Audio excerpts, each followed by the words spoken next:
But most people can sing, most people can speak well, most people are good at arithmetic, for example, but they don't realize that they can do it.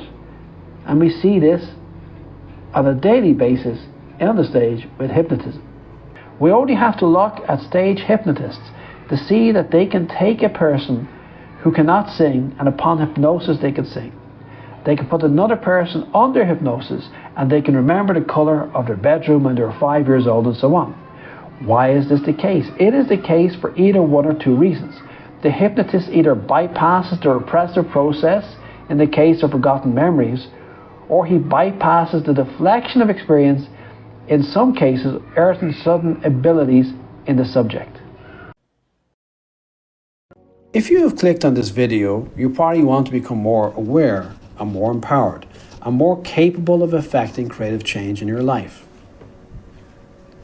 Well, stay tuned in and let's see what we can learn about awareness and how indeed we can become more effective and even more content with our lives. For example, there are many instances of two people falling in love, and upon hearing about their love story, it emerges for a long time that one was in love, while the other was unaware of that person's feelings, and perhaps only saw it as a friend. And then one fine day, mysteriously, they suddenly became aware, and they also fell in love. So it's like they were not aware of their feelings towards this person. It just suddenly dawned upon them that they also love this person. It's actually extremely common. There are classic signs of a person expanding their conscious awareness. And when they do so, they open themselves up to the other person.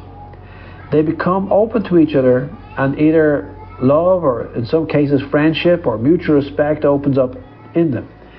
It's not that the experience has been in their subconscious or repressed, rather the experience never got that far, it was deflected for them. Okay, these are classic signs of a person expanded their conscious awareness.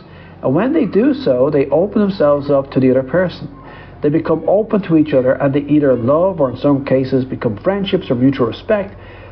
It's not that the experience has been in their subconscious and repressed, rather the experience never got that far. Rather it was deflected from them. They were not even aware that these feelings existed in the first place. Apart from human relations, this deflection of experiences can affect us in any myriad of ways. For example, while one person can drive a car perfectly between two small gaps, another person parks the car in front of the gap and asks a better driver to park the car for them. Sure, some people have amazing kinesthetic aptitudes, but surely most people can fit through a small space. Why can one person find anything in the house and another person can never find anything? Why is it that one person is excellent at picking up social cues and another person is incapable of this? These are a few examples, everyday examples of deflection of experience in everyday life. So this is not repression, it's deflection. We only have to look at stage hypnotists to see that they can take a person who cannot sing, and upon hypnosis they can sing. They can put another person under hypnosis and they can remember the colour of their bedroom when they were 5 years old and so on. Why is this the case? It is the case for either one or two reasons. The hypnotist either bypasses the repressive process in the case of forgotten memories, or he bypasses the deflection of experience, in some cases earthing sudden abilities in the subject. In everyday reality, we all possess a wide range of abilities and perception, with some people having an amazing aptitude while others have a diminished aptitude for any activity. But there's rarely many outliers, so most people are actually in the average range. A hypnotist, for example, when he hypnotizes a subject and makes them sing, will not produce an opera singer. It is unlikely that they're that good, or at least they will only get that good with training. But most people can sing, most people can speak well, most people are good at arithmetic, for example, but they don't realize that they can do it. And we see this on a daily basis on the stage with hypnotism. Ultimately, it doesn't matter that they're not real singers or that we need a calculator. We can get around these easy. We can buy a calculator or buy a phone. We can listen to other people sing, problem solved. The bigger thing here is how do we navigate our overly complex conscious awareness, which is influenced both by repressed thoughts, which could be finding an unhealthy outlet in terms of either obsessive thoughts or worries, inappropriately bursting into our conscious awareness when we should be studying or working. Or secondly, deflection of experience is deflecting or blinkering our reality and making us less capable of fulfilling our true potential because we are not as capable of dealing with reality. Our reality checking is reduced because we are blinkered. So what are we to do about our conscious awareness so as to lead a more productive, a more content and fulfilling life? The first point is to realize that you are far more competent than you might think, and to stop depreciating yourself all the time. Also, when we look at the psychology of awareness, we can see that not only do we need to stop judging ourselves, but also we have to stop judging others as well, because most of the ineptitude which we see in the world today is a direct consequence of people being unable to function at their highest level, and by and large it's not really their fault. The point that I want to make here is that being a human being is a very complex task indeed, and imbalances are there in each and every individual who's walking on the earth today. I see everywhere a lot of hurt people who feel bad about themselves and bad about others. They judge others and feel that others are giving them a hard time. And it's about time that we stop playing the blame game either on ourselves or on others, and instead we need to start realizing that we are human beings, we are basically sick people, we are mentally sick and are attempting to find a way forward. Each and every person in this world to some degree is mentally ill.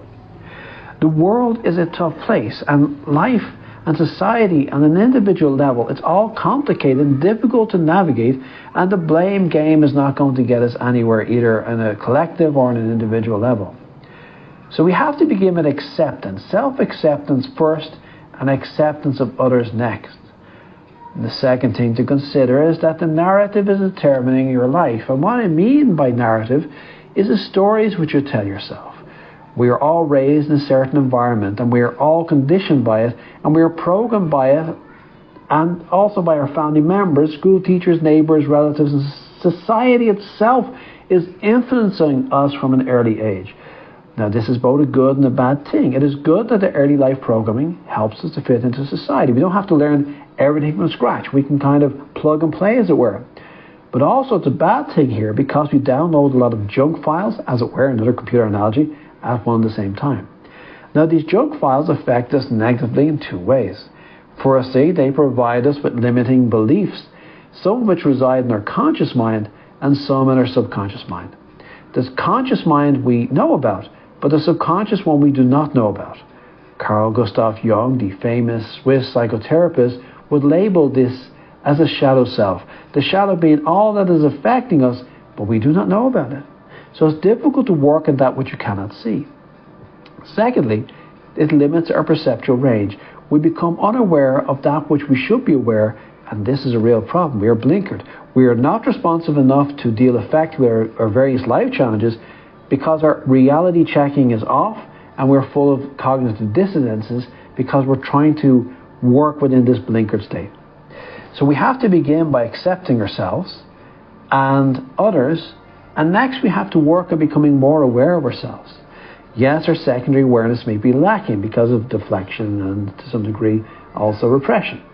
But we can work in the same way we might go to the gym and build muscles.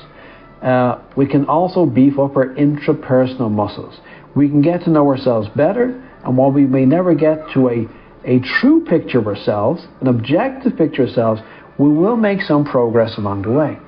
The third point then is that once you start becoming aware of yourself, and you can do this by self-help work in yourself, such as reading of books, watching videos, attending seminars, diary writing, and meditation. We have to work at reining in our mind and using things like meditation to make our mind stronger, and of course self-development work so we become more aware. And striving over a period of time, which means it's going to take a while, to become more and more congruent between the inner and outer self, so that we are more happy, effective, and content human beings.